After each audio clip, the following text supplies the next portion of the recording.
Boys and girls, today I thought that maybe we would begin by talking to Big Al. I'd like to see what he's thinking about. So, what do you think? Should we get Big Al?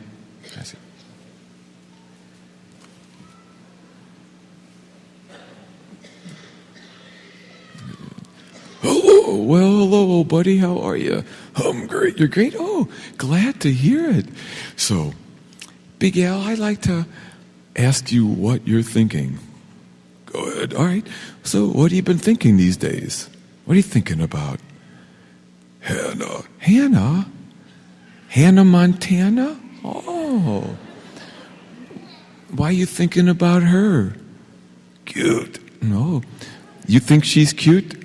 She thinks I am. She thinks you're cute. Okay. I'm sure. I mean, who wouldn't, dude? No. Okay, so, well, Big Al, what if I said, would you like to meet her? I take that as a yes. Yeah, okay. Yeah. All right, well, Big Al, close your eyes, and we'll have a server help us. Now, don't cheat, okay, because I'd like you to meet Hannah Montana. Don't cheat.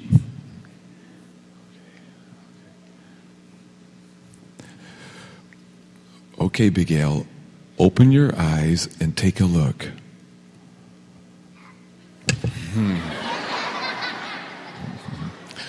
Well, I knew he'd be excited. I didn't think he'd be that excited. All right. Well, boys and girls, he'll be fine. We'll let him take a nap for now. All right.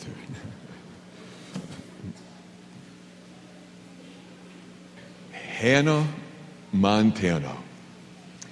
You know, she is such an obvious statement of much of what is real about our culture. And our culture is certainly a mixed blessing. There is so much in our culture that is good and that allows us to meet God in the reality of our regular living.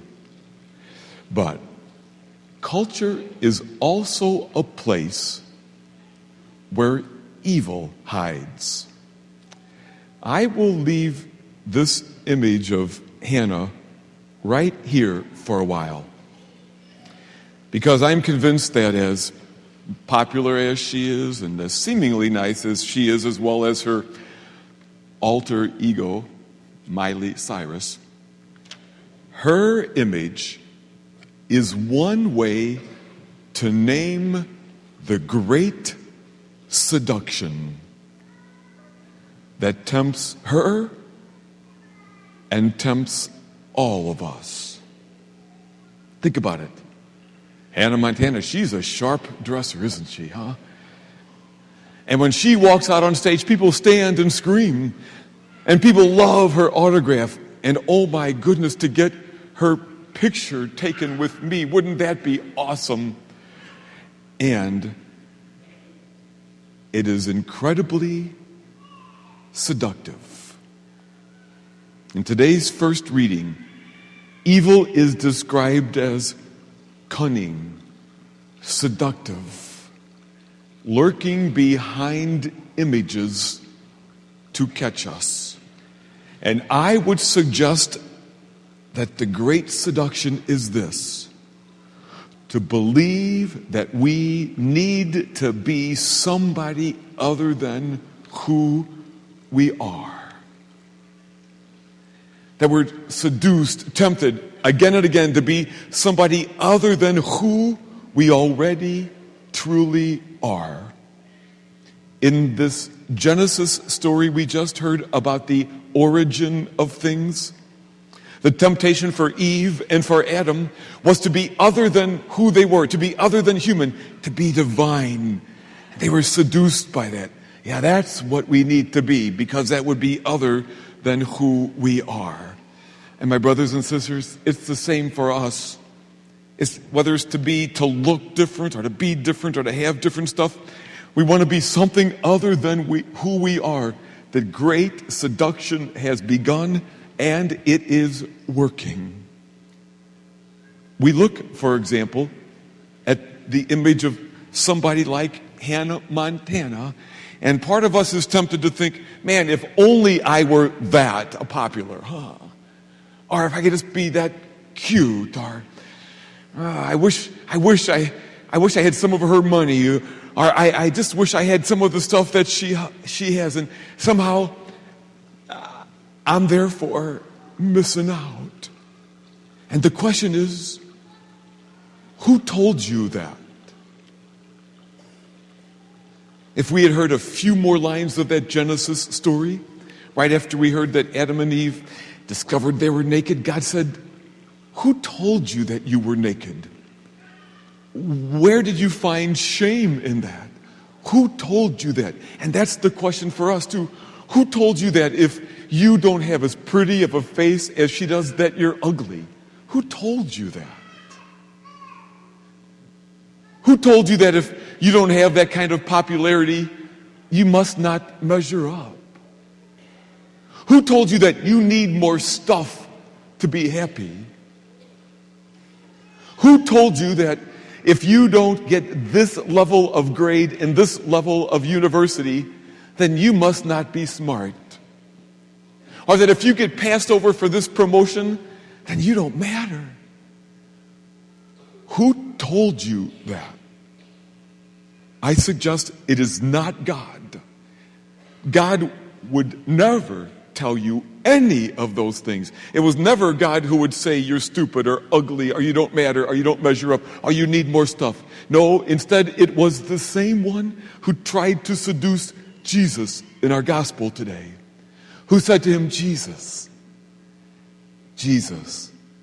you want to have a little more to be okay. You need a little more flash, dude. You throw yourself off this building and the angels will catch you. Boy, it'll be so great, Jesus. Our Jesus, what's all this talk about taking care of others? Take care of yourself. We can turn these stones into bread and you can be comforted, Jesus. Our Jesus, you're missing out on power. Bow down before me, Jesus, and you will have fame. You will have power. And that same seduction continues to our day. And it is the thinking that would drive us crazy. It drives us out of the garden of joy and justice and peace. And think, for example, of cultural images of Britney Spears. I name her only because it is an example of seduction at work. And I name her only because she's an obvious example of what tempts us all. She had it all, huh? Talent and looks and money and fame. And yet the seduction never ended. Oh, you need more money, more fame, more pleasure, more talent, more stuff. And look where she ended up, huh?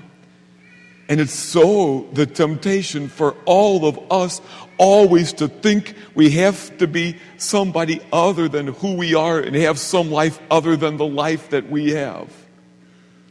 And I look at you here this Sunday. I am so glad that you are here and that you come week in, week out, because we need to be here, because it is when we are here that we can hear a different story. Huh?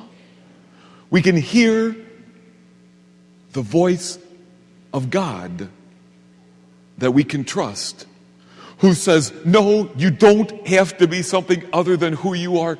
You are already infinitely loved and infinitely lovable, right like you are.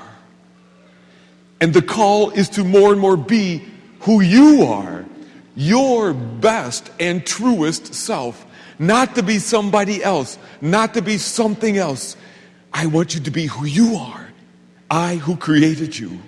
I want you to be who you are, not somebody else. You. Your best and truest you. And thus we have as well this great season of Lent. We part of the gift of Lent is to unmask the great deception. And so we take extra time in prayer. It's kind of a destimulating on many levels to step back and to be quietly in the presence of the one who will tell us who we really are. And secondly, during Lent, we always spend some extra time with the disadvantaged, the poor, people who wear their brokenness on the outside, who remind us that we have the same brokenness, it's just on the inside. And thirdly, we always do some extra sacrifice. We let go of something which is not necessarily bad in itself, but we let go of that so that we might realize that it could never have filled us in the end, that the pleasures of life provide a false promise of fulfillment. And all of those three disciplines free us from the great seduction that we might taste real life. Oh, I wish Hannah Montana the best. And I worry about her as I worry about us, that we might fall, if we haven't already, for the great seduction.